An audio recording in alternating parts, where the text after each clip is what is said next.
이 매주 암송하는 말씀을 이번 주에는 6월 달인데 5월 달로 기재되어 있어서 죄송하게 생각합니다. 종종 이런 실수들이 있는데 이런 실수들을 안 할 수 있도록 노력하겠습니다. 먼저 6월 첫 번째 주 모든 성도들이 한 주 동안 생각해 볼 말씀은 마태복음 16장 16절부터 18절. 시몬 베드로가 대답하여 이르되 주는 그리스도시요 살아계신 하나님의 아들이십니다.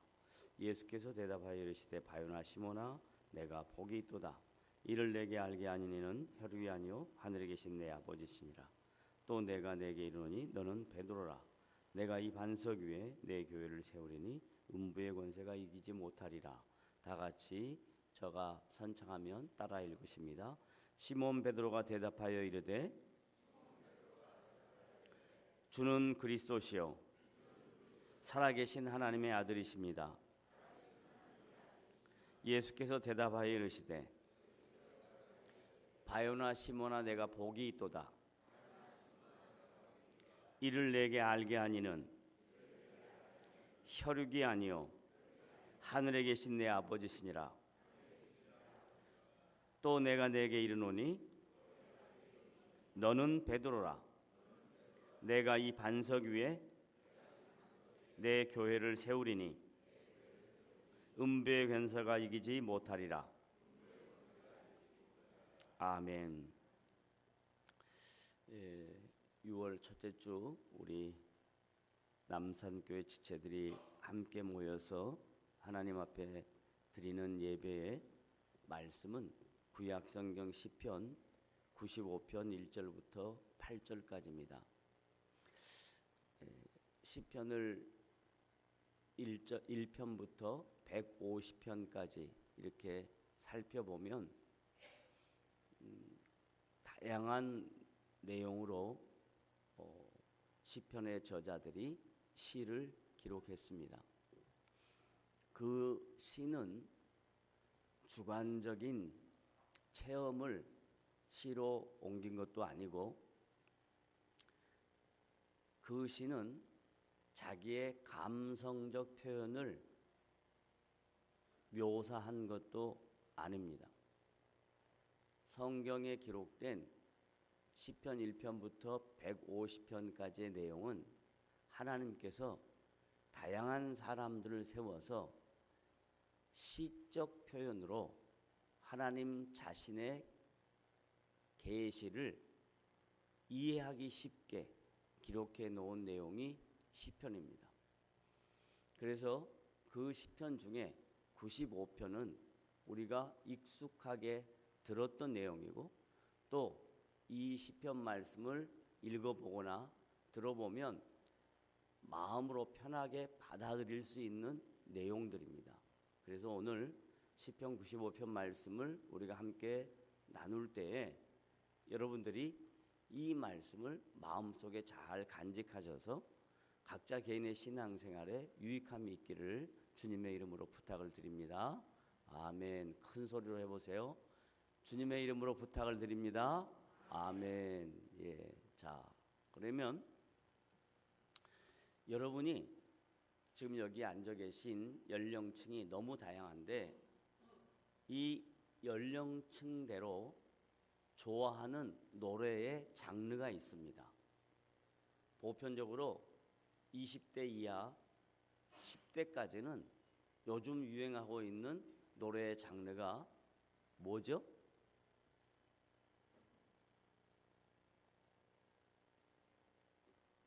뭔가요? 저는 그런 노래 장르를 들으면서 저게 말인지 노래인지 뭔지를 도대체 알 수가 없어요. 그런 노래 장르가 뭐예요? 예, 랩입니다. 랩. 그 다음에 20대에서 30대 정도 되는 분들이 좋아하는 노래의 장르는 뭘까요?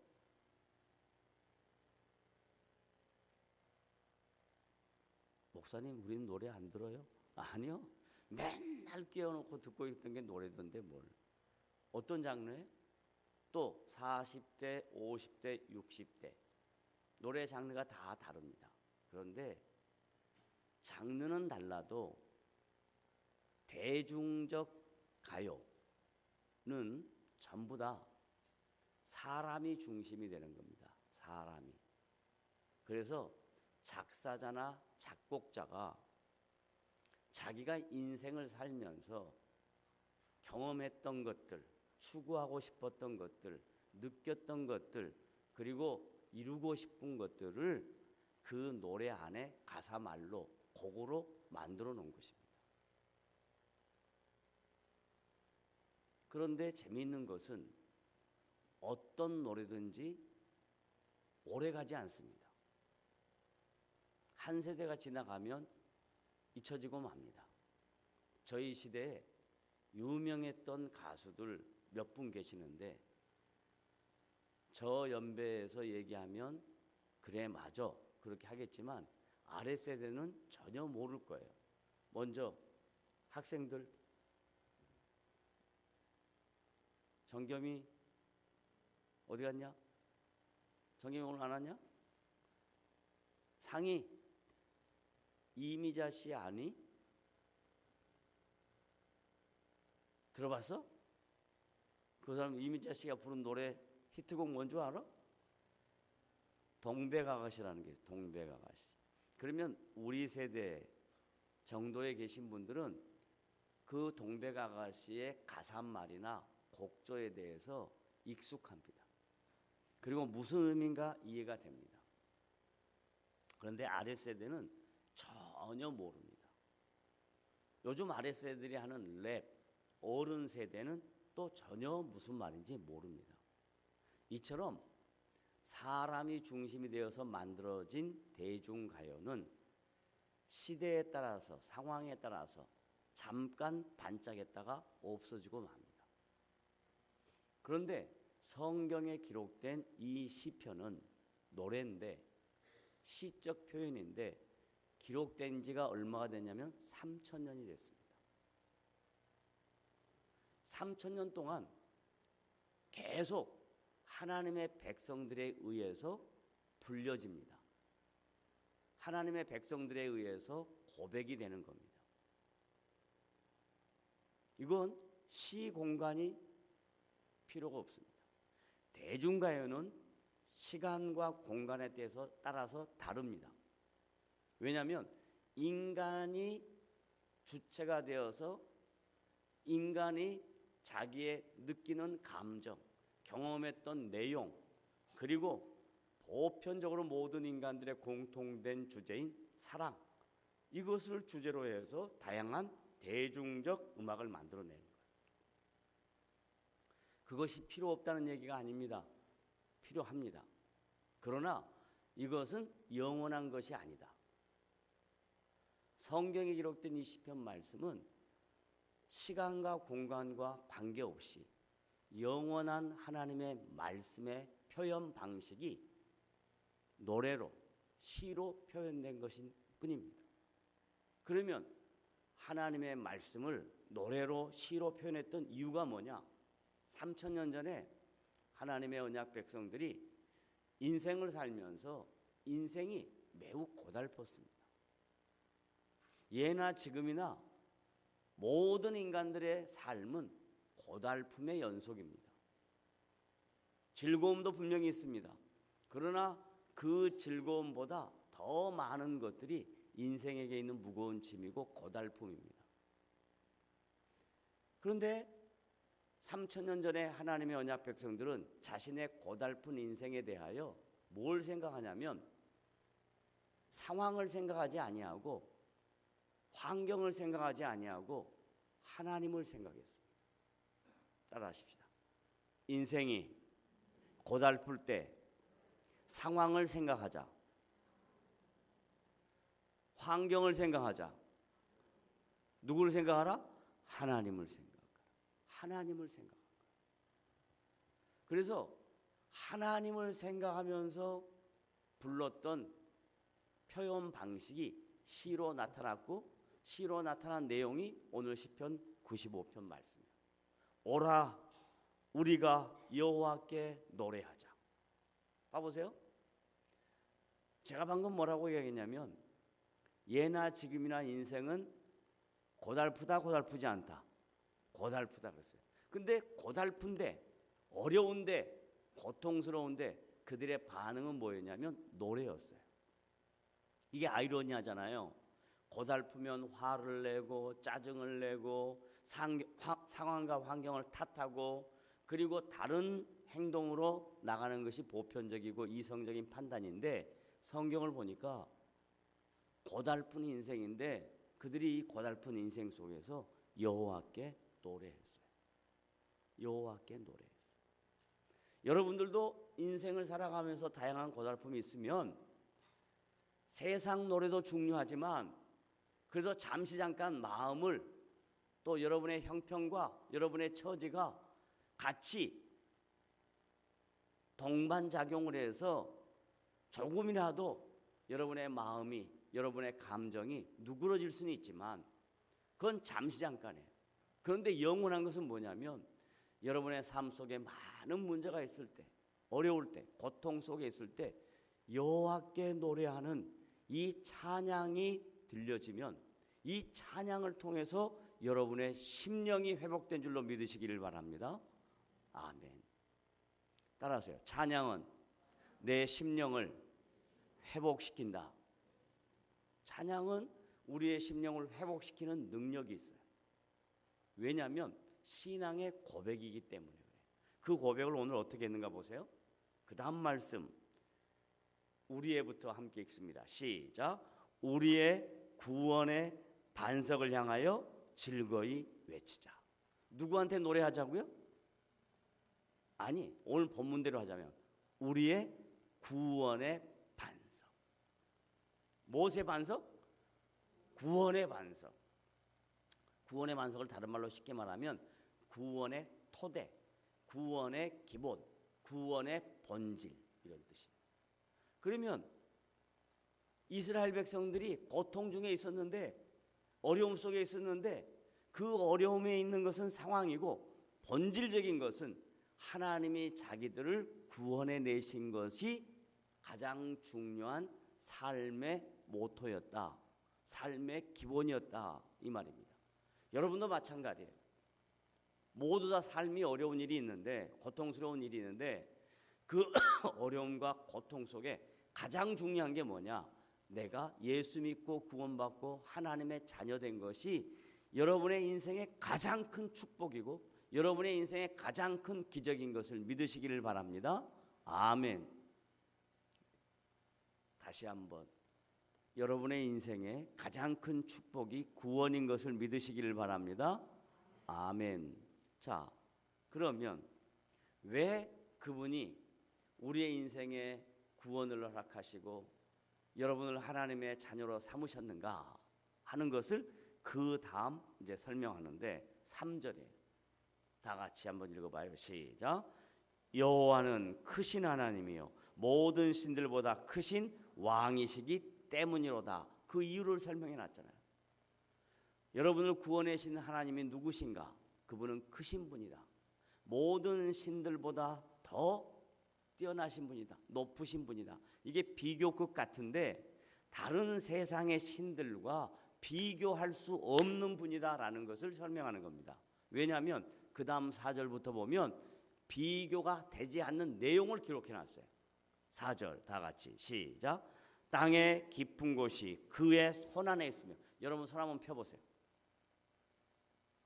여러분의 손이 이게 얼마나 돼요? 몇 센치나 돼요? 아무리 커봐야 이게 30cm 될까요? 그런데 지금 시편 저자가 뭐라고 얘기하냐면 땅의 깊은 곳이 누구의 손 안에 있다? 하나님의 손 안에 있다. 이 땅의 모든 것이 누구의 손 안에 있다? 하나님의 손 안에 있다. 여기서 손이라는 것은 여러 가지 의미가 있습니다. 첫째, 인격적이다라는 얘기예요. 둘째, 친밀하다라는 얘기예요. 셋째, 그가 마음대로 통치할 수 있다라는 뜻이에요. 이 땅에 있는 모든 것이 어떤 깊은 곳이라도 그의 통치 안에 있다. 그러니까 그는 세상의 다른 신과 비교가 되지 않는다. 그러니까 그는 모든 신보다 뛰어나신 분이다 라고 말씀하는 겁니다. 그 다음 이어서 말씀 4절 하반절 시작. 산들의 높은 것도 그의 것이로다. 여러분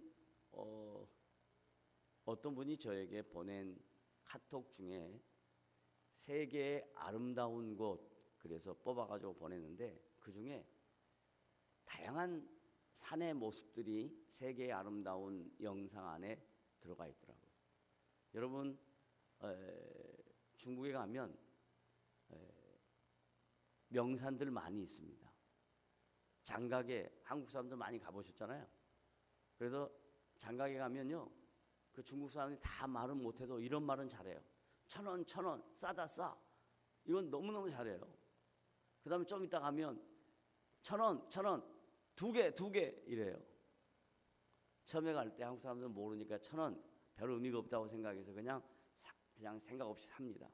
그러나 그것이 그 사람들한테 큰 상술이 되어서요, 어떻게까지 만들었냐면 그 높은 산 위에 다리를 연결해 가지고, 야, 이 중국 사람들 대단한 사람들이에요. 그런데요, 그런 기암절벽이 있고 아름다운 산도 누구 것이다라고 이야기하냐면 하나님의 것이다라고요. 여러분이 자연의 아름다움을 보잖아요. 자연의 극치를 보잖아요. 자연의 경관을 보면서 정말 놀라잖아요. 그런데 이 놀라움 누가 만드셨냐? 하나님이 만드셨고 그건 하나님의 것이다라고 이야기합니다. 잠시 우리에게 맡겨진 것뿐입니다. 그 모든 것 하나님의 것이다. 그걸 믿게 되면요, 자동적으로 1절에 있는 내용처럼 오라 우리가 여호와께 노래하자 됩니다. 우리의 구원의 반석을 향하여 즐거이 외치자, 이게 됩니다. 그런데 그것을 보고도 아무리 깨닫지 못하고 그것을 보고도 감각이 없으면 찬양해야 될 이유도 없고 노래해야 될 이유도 없어요. 자연적으로 생겼겠지. 와, 참 멋있네. 여기서 머문다면 그건 여러분을 구원해 내신 창조주 하나님을 정확하게 모르는 것입니다. 창조주 하나님을 정확하게 깨닫고 나면, 구원자이신 예수님을 정확하게 만나고 나면 이 세상 모든 것이 우리의 것이 아니라 하나님의 것이라는 것을 분명히 믿어집니다. 이게 지금 시편 저자의 고백이에요. 따라합시다. 이 세상의 모든 것은 누구의 것이라고요? 하나님의 것이로다. 5절 또 이어서 설명합니다. 시작.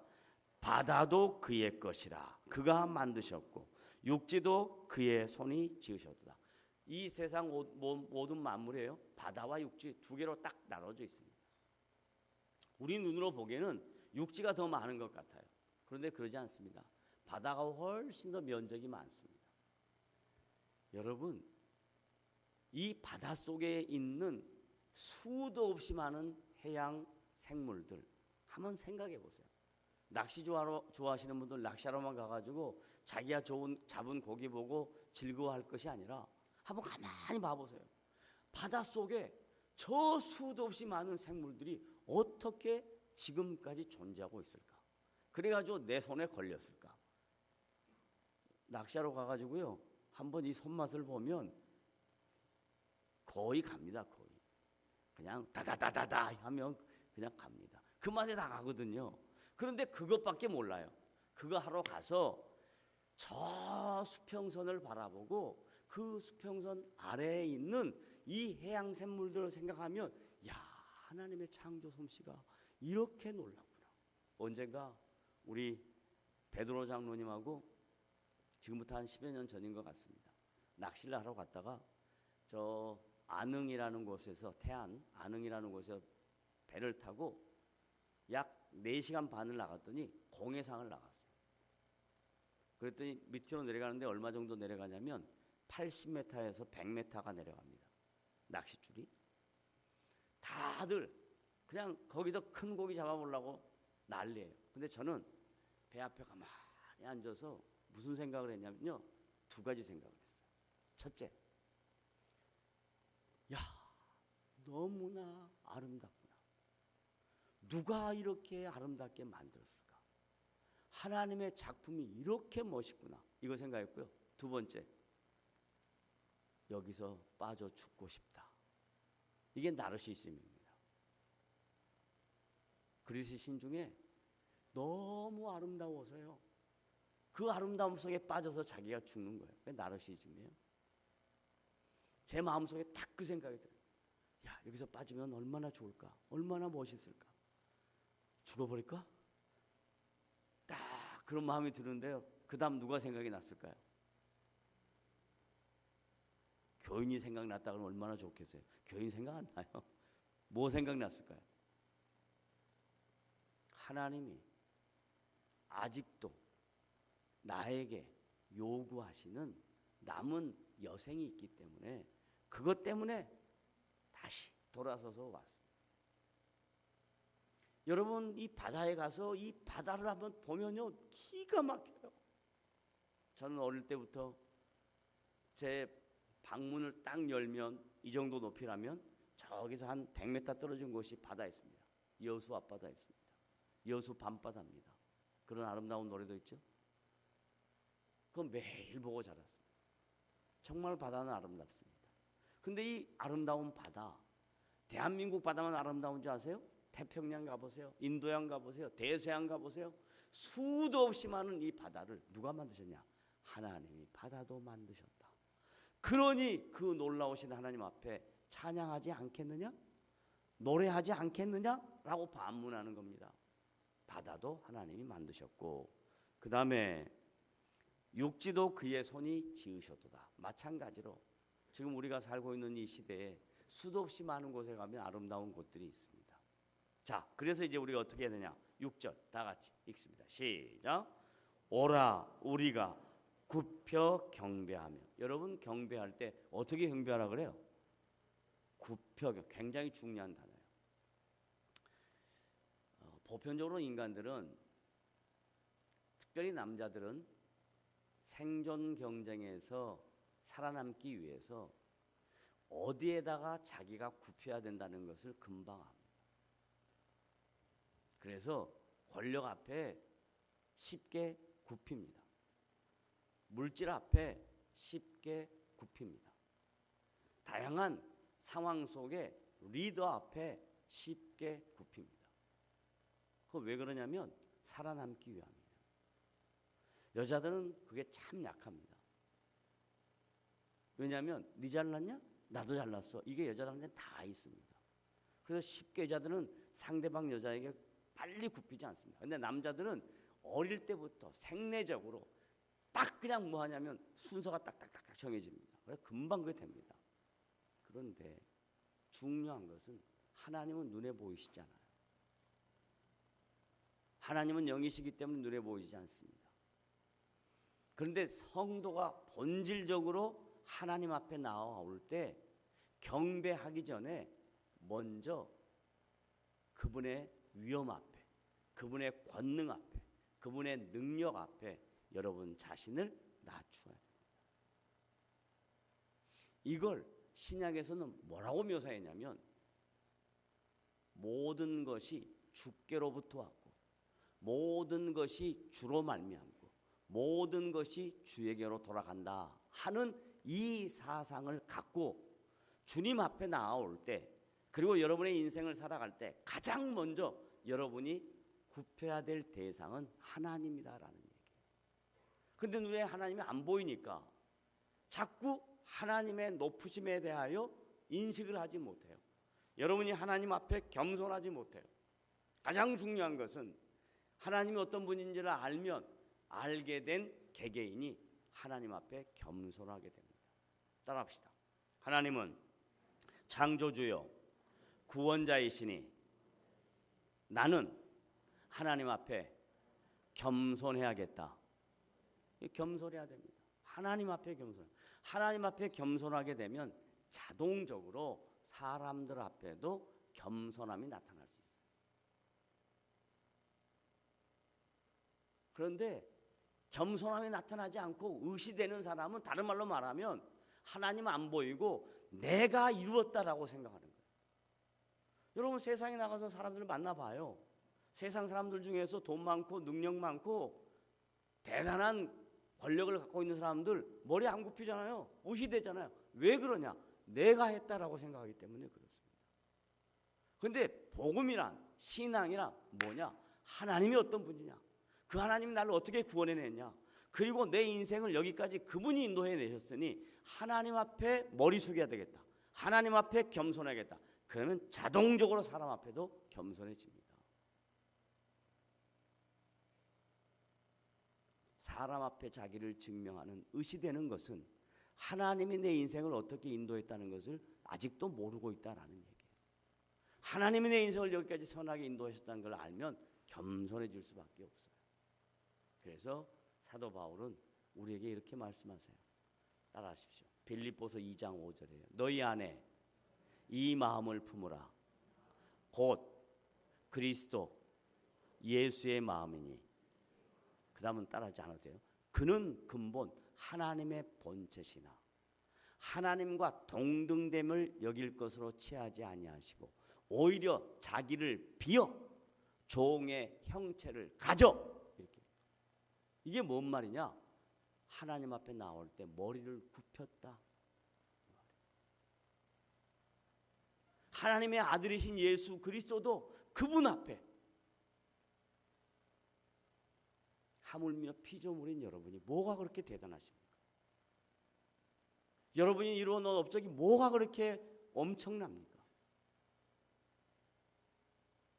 잠언서 이렇게 합니다. 교만은 패망의 선봉이요 겸손은 종기의 앞잡이라 그래요. 교만하면 언제 패망할지 몰라요. 겸손하면 언제 하나님이 그를 높이실는지 몰라요. 분명하게 아십시오. 교만은 패망의 선봉이요 겸손은 종기의 앞잡이입니다. 따라하십시오. 교만은 패망의 선봉이요 겸손은 종기의 앞잡이니라. 잘 기억하십시오. 머리를 굽혀 그 다음에 뭐죠? 오라 우리가 굽혀 경배하며 우리를 지으신 요 앞에 뭐하자? 무릎을 꿇자. 이게 전부 다 행위적 표현이잖아요. 네? 감상적 표현이 아니에요. 행위적 표현이에요. 반응하는 겁니다. 굽히는 것과 무릎을 꿇는 것 다 행위적 표현이에요. 신앙생활은 느끼는 게 아니고요. 리얼리티입니다. 행동으로 옮겨지는 겁니다. 행동으로 옮겨지는 것.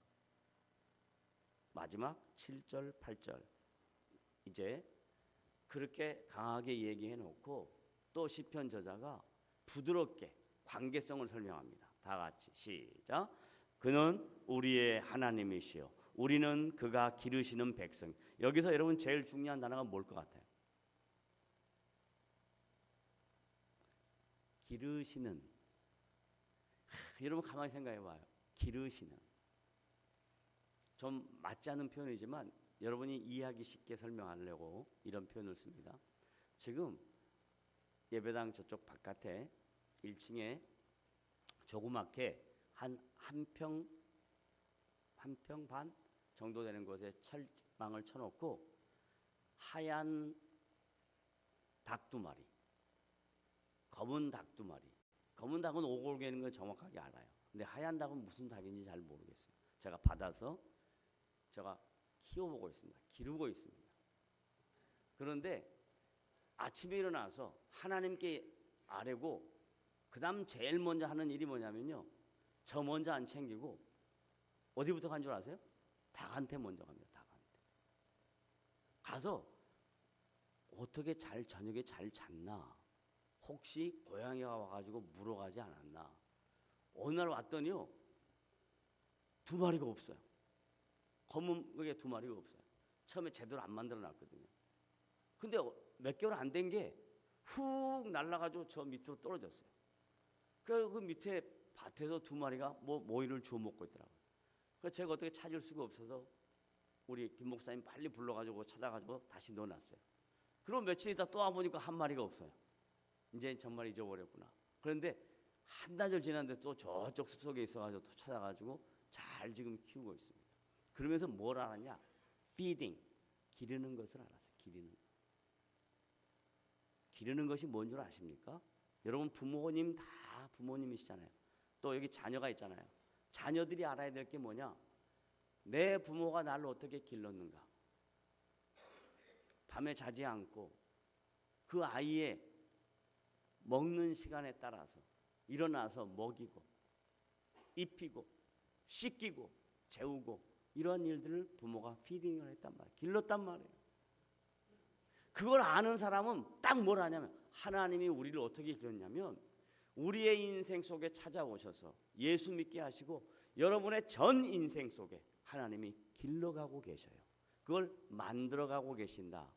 여러분을 그냥 내버려 두지 아니하고 뭐처럼 고아처럼 내버려 두지 아니하고 여러분을 길러가고 계셔요. 그런 하나님을 알면 감사할 수밖에 없죠. 그는 우리를 기르시는데. 그 다음에 7절 하반절 그의 시작 그의 손이 돌보시는 뭐라? 양이기 때문이라. 그러면 여기 두 가지가 있어요. 하나는 돌보시는 손, 또 하나는 뭐? 양. 양부터 하자고요. 양의 특성이 뭐예요? 양의 특성. 양의 특성은 안 키워봐서 몰라요, 목사님. 그렇죠, 안 키워봤죠. 그런데 성경에 딱 나와요, 양의 특성. 자기 맛대로 하는 게 양의 특성. 그래서 양에는 뭐가 있어요? 목자가 있는 거예요.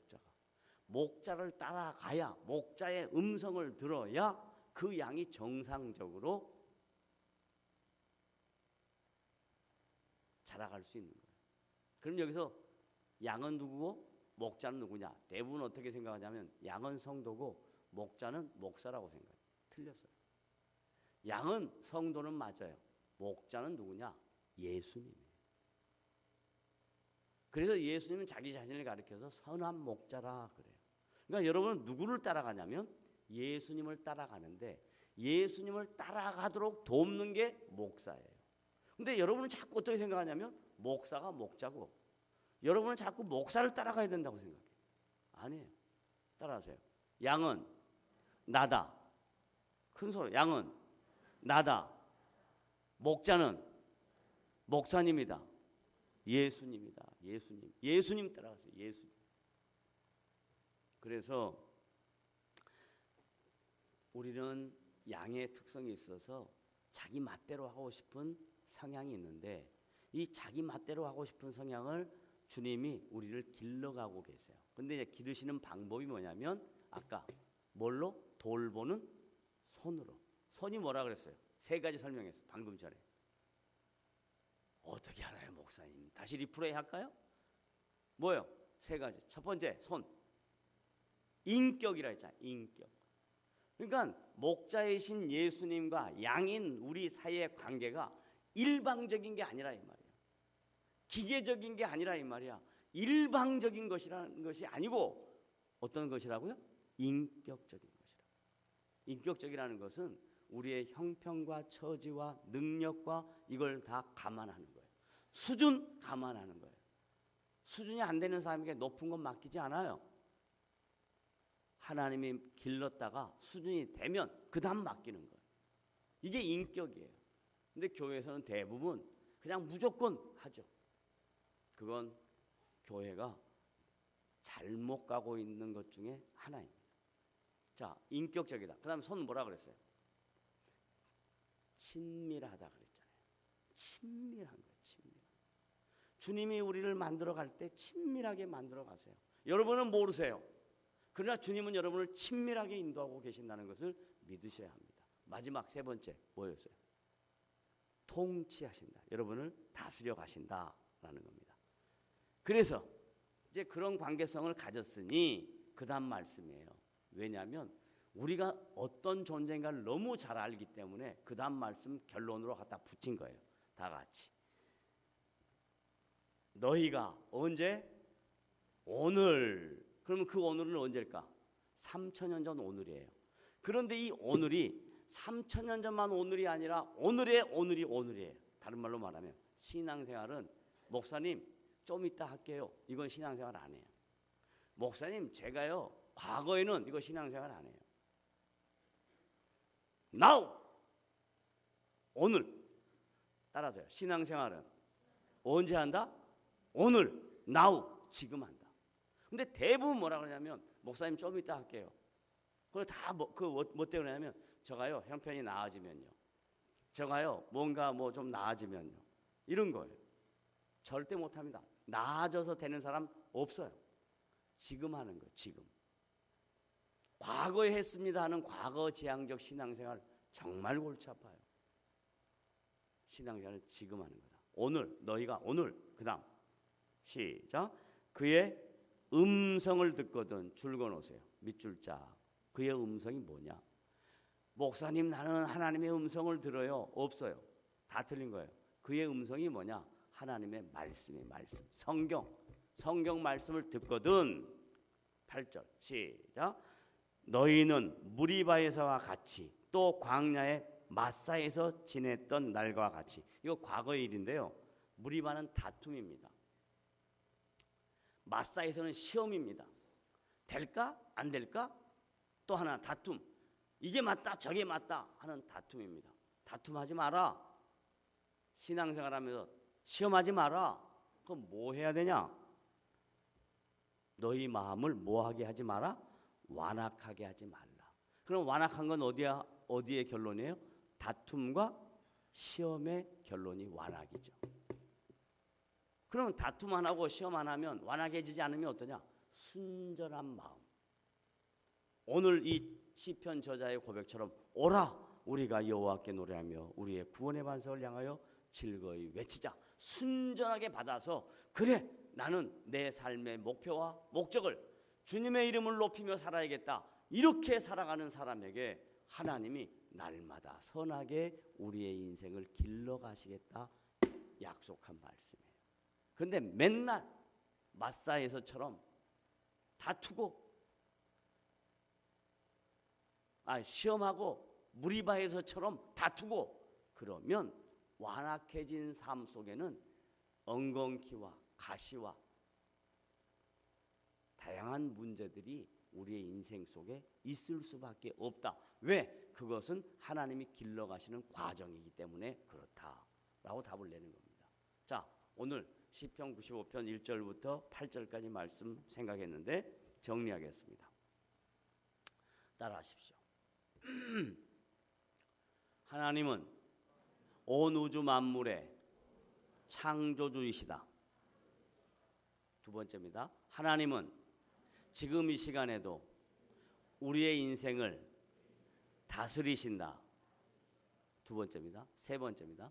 하나님은 예수 그리스도를 통해서 나를 구원하시고 당신의 자녀로 삼으셨다. 네 번째입니다. 하나님의 자녀된 나는 그의 손 안에 있으며 그는 나를 성실하게 기르시는 분이다. 그래서 결론입니다. 그래서 여러분이 해야 될 것은 노래하고 외치고 찬양하는 겁니다. 여러분이 감정적으로 문제가 있을 때 인생이 고달플 때 노래 듣잖아요. 그 노래는 아까 얘기했듯이 잠깐적인 것이고 상황에 따라 달라질 수 있는 거고 시간이 지나면 없어질 수 있습니다. 그러나 찬양은 한 번도 없어지지 않습니다. 이 3,000년 전의 찬양, 이 찬양이 지금 이 시간까지 모든 믿는 성도의 찬양인 것을 정확하게 아셔서 여러분이 살아가는 삶의 현장에서 하나님 앞에 찬양을 생활하고 익숙해하는 복된 성도들 되시기를 주님의 이름으로 부탁을 드립니다. 기도합시다.